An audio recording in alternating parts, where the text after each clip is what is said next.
Friends, তো আমরা এক জায়গায় এসেছি কালী মন্দিরের সামনে, তো দেখতে পারো দেখো কী সুন্দর লাগছে কালী মন্দিরটা। এই জায়গায় আমরা এসেছিলাম। তো এখন বাড়ি গিয়ে ভাবলাম যে ধনেপাতা একটা বড় করি, তো ওর মধ্যে লঙ্কা কুচি, পেঁয়াজ কুচি ও বেসন দিয়ে ধনেপাতা কুচি করে বেসন দিয়ে মাখলাম। এটা বিস্কুটের গুঁড়ো, তাই এটা এরকম বিস্কুটের গুঁড়ো দিয়ে ভাবছিলাম ভাববো, বানাচ্ছিলাম। তো এরকম করে করবো আমরা, তো এরকম করে করে গোল গোল করে ভালো করে যেন না ভাঙলে ভালো হবে না, এরকম করে আমরা তেলের মধ্যে দিয়ে দেবো। অল্প তেলের মধ্যে আগে প্র্যাকটিস করছিলাম যেন হয় কি না, কি হয়েছে।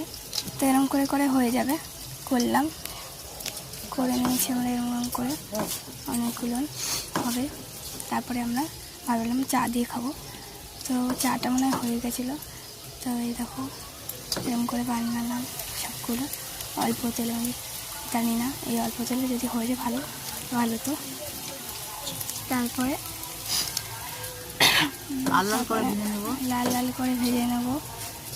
লাল লাল করে ভাজলে এটা ভেঙে গেছে, দেখতে পাচ্ছ সবাই। তো তোমরাও বানাবে বাড়িতে বসে বসে এরকম। আরও আমরা ছাড়তে তোমরা দেখতে থাকবে কী বানাই আমরা, যদি ভালো লাগে তাহলে করবা। তা তেলও শুকিয়ে এসছে, ভাবছিলাম তেলটা দেবো, তা তেল টেনে গেছিলো, তা আমরা ভাবলাম তেল দেবো।